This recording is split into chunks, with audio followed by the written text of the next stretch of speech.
Hello everyone, welcome back to KD Academy. कैसे हो बच्चों? आज हम बात करेंगे चैप्टर नंबर 23 प्रेरक प्रसंगों। दैट मीन्स इंस्पायरेशन जो प्रोवाइड करते हैं ऐसे ओकेजन्स। यह एक संकलित चैप्टर है।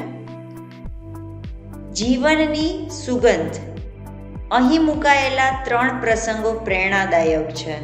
લાઈફની અંદર કંઈક આપણને ઇન્સ્પાયર કરે એવા ચેપ્ટર્સના 3 ઓકેઝન અહીંયા મૂકેલા છે।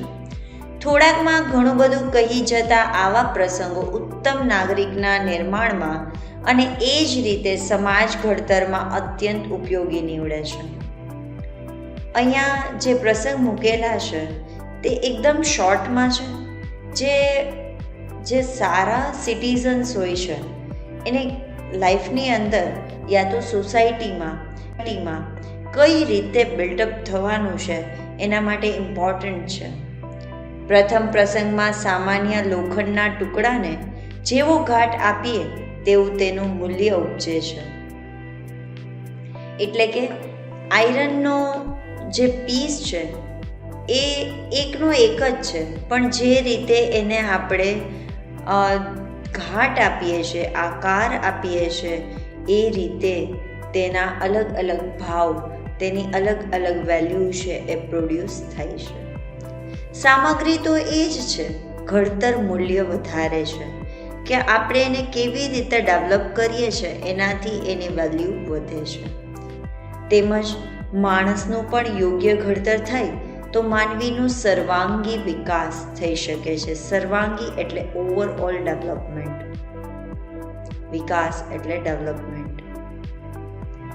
જો પ્રોપર વેથી જો એને પાથ આપવામાં આવે તો ઇટ રિયલી વર્ક્સ કે એનું ઓવરઓલ ડેવલપમેન્ટ, એનું પર્સનાલિટી બિલ્ડઅપ થાય છે। બીજા પ્રસંગમાં 12 વર્ષની છોકરીને ડુંગર ચડતા કેળે લીધેલા ભાઈનો ભાર લાગતો નથી। છોકરી ખાલી 12 યર્સની જ છે। એના ભાઈને પાછળ બેકમાં યા તો અહીંયા કેળ ઉપર એ છે એ એને બેસાડે છે અને માઉન્ટેન છે એ ચડે છે, તેમ છતાં પણ એને ભાર લાગતો નથી, કારણ કે એ એનો ભાઈ છે। તેમ જો સમાજમાં આપણે બધાની સાથે ભાતૃભાવથી એટલે કે બ્રધરહુડથી જો આપણે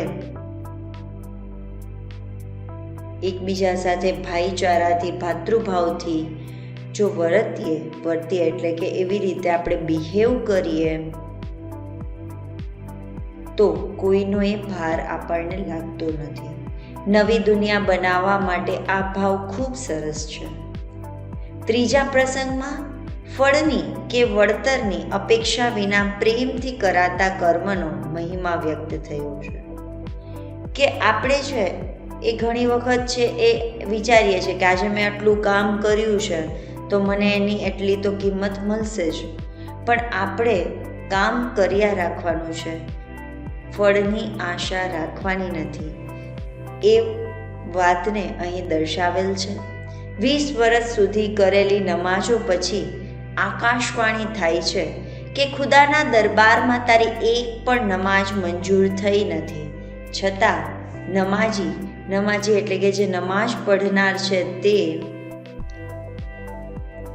ખુશ થાય છે, કારણ કે એને આનંદ છે કે ઈશ્વરને એટલી તો ખબર છે કે એ બંદગી કરી રહ્યો છે। ખુદાનો ભક્ત કેવો હોય તેનો આ દ્રષ્ટાંત છે। ગીતાએ પણ ફળની આશા વિના કર્મ કરવાનો સંદેશ આપ્યો છે।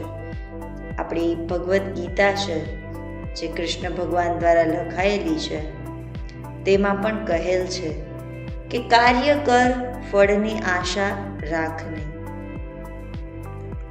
સૌપ્રથમ આપણે પહેલો જે પાઠ છે એ જોઈએ, જે નવલભાઈ શાહ દ્વારા લખાયેલ છે। લોખંડનો એક ટુકડો વેચો તો તેનો 1 રૂપિયો ઉપજે, તેમાંથી ઘોડાની નાળ બનાવો, ઘોડાના પગ પર બેસવાનું હોર્સ શૂ કહેવાય છે ને, એને બનાવીને વેચો તો 2.5 રૂપિયા મળે, એટલે કે 2.5 રૂપીસ મળે। તેમાંથી બધી સોય બનાવીએ, જો નીડલ્સ તો 600 રૂપીસ છે એ ઉપજે.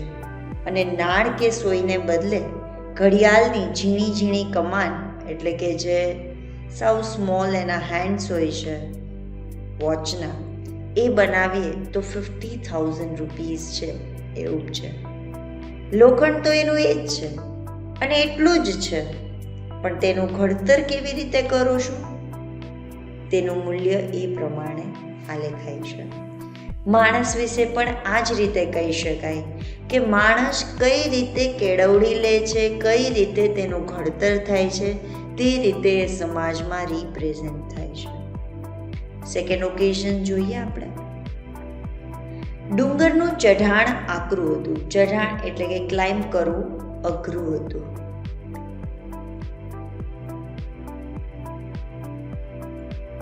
સૌ યાત્રાળુઓના મોં પર થાકના ચિહ્નો દેખાતા હતા. જેટલા પણ ત્યાં ભગવાનની યાત્રા કરવા માટે આવેલા હતા તેમના મોં પર થાક એટલે કે એકદમ ટાયર્ડનેસ એ લોકો ફીલ કરતા હતા. એવી સાઇન છે એમના ફેસ ઉપર દેખાતી હતી. બધાની સાથે 12 વર્ષની એક છોકરી પણ ચડતી હતી. કેળે 4 વર્ષનો છોકરો તેડ્યો હતો.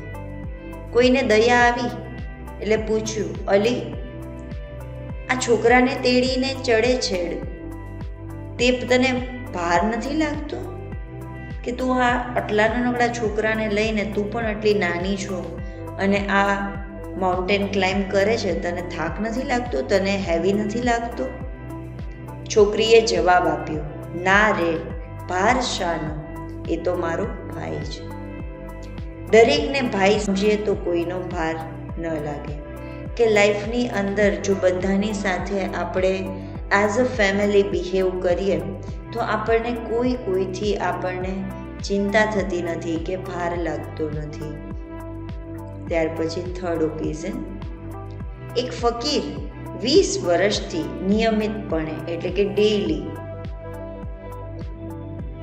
મસ્જિદમાં એટલે કે મોસ્કમાં દિવસની 5 નમાઝ પડતો હતો.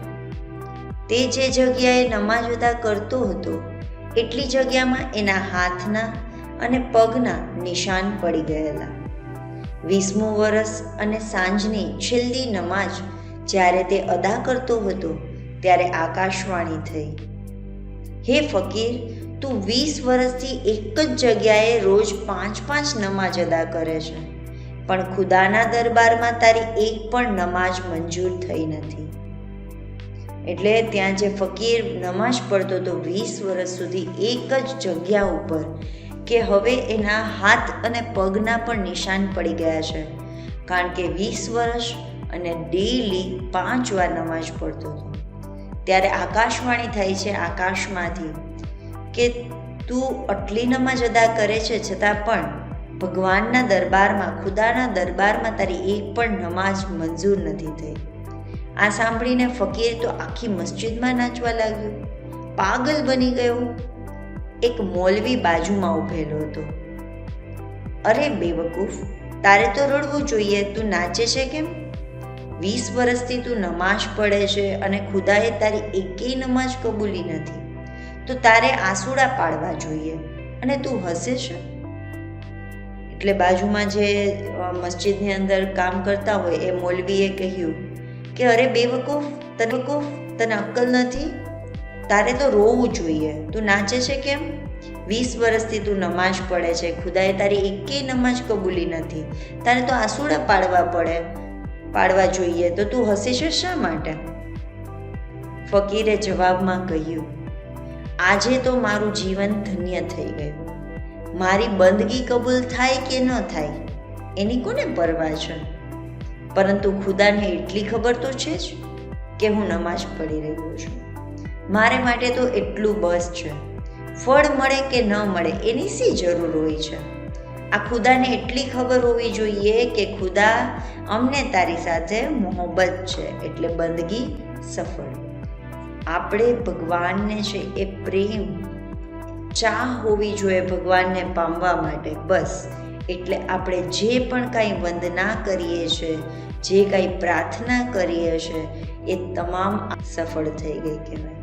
મુરારી બાપુ દ્વારા લખાયેલ બહુ સરસ એવો પ્રસંગ અહીં મૂકેલ છે. Thank you so much.